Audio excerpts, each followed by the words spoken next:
السلام علیکم اسٹوڈنٹس، آج ہم جماعت دہم کی درسی کتاب میں دی گئی نعت کے 7ویں اور آخری شعر کی تشریح کریں گے اور شعر ملاحظہ کیجئے۔ مدینہ یاد آتا ہے تو پھر آنسو نہیں رکتے، میری آنکھوں کو ماہر چشم آب بقا کہیے۔ حوالہ شعر ہے، یہ نظم اپنی صنف کے لحاظ سے نعت ہے اور اس کے شاعر ہیں مولانا ماہر القادری۔ ہر لغت میں الفاظ ہیں رکتے یعنی ٹھہرتے، اور ختمہ کے لیے بھی لفظ استعمال ہوتے ہیں اور ختم ہونا کے بھی معنی میں آ سکتا ہے۔ میری سے مراد ہے میری، ماہر سے مراد جہاں پر شاعر نے اپنا تخلص استعمال کیا ہے۔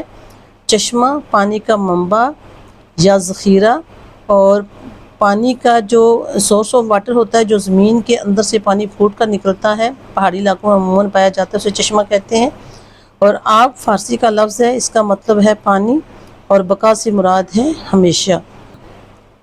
مفہوم ہے اس شعر کا، مجھے نبی کریم صلی اللہ علیہ وسلم کی نسبت سے مدینہ سے اتنی محبت ہے کہ جب مجھے مدینہ یاد آتا ہے تو میں اپنے آنسو روک نہیں پاتا اور وہ بہتے چلے جاتے ہیں، لہٰذا آپ میری آنکھوں کو ہمیشہ جاری رکھنے والا، ہمیشہ پانی جاری رکھنے والا چشمہ بھی کہہ سکتے ہیں۔ تشریح کی جانب آتے ہیں۔ تشریح ہے شعر کی، شاعر ماہر القادری اپنی نعت کے زیر نظر شعر میں مدینہ منورہ، جسے مدینہ النبی بھی کہتے ہیں، اس شہر سے اپنی محبت اور والہانہ عقیدت بیان کرتے ہوئے کہتے ہیں کہ جب مدینہ منورہ مجھے یاد آتا ہے تو میرے آنسو رکنے اور تھمنے کا نام نہیں لیتے، اور میں مدینہ کی یاد میں پھوٹ پھوٹ کر روتا ہوں،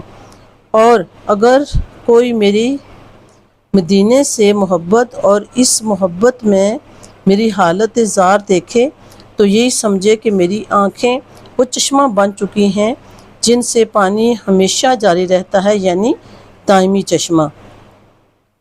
شاعر ماہر القادری اصل میں یہ کہنا چاہتے ہیں کہ ہم آج کے دور کے انسان جنہیں نبی کریم صلی اللہ علیہ وسلم کا دیدار تو نصیب نہیں، لیکن ہمارے پاس وہ شہر موجود ہے جس میں میرے نبی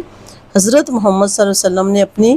حیات طیبہ کا ایک عرصہ گزارا، اور پھر یہیں پر آپ صلی اللہ علیہ وسلم کا روضہ مبارک بھی ہے۔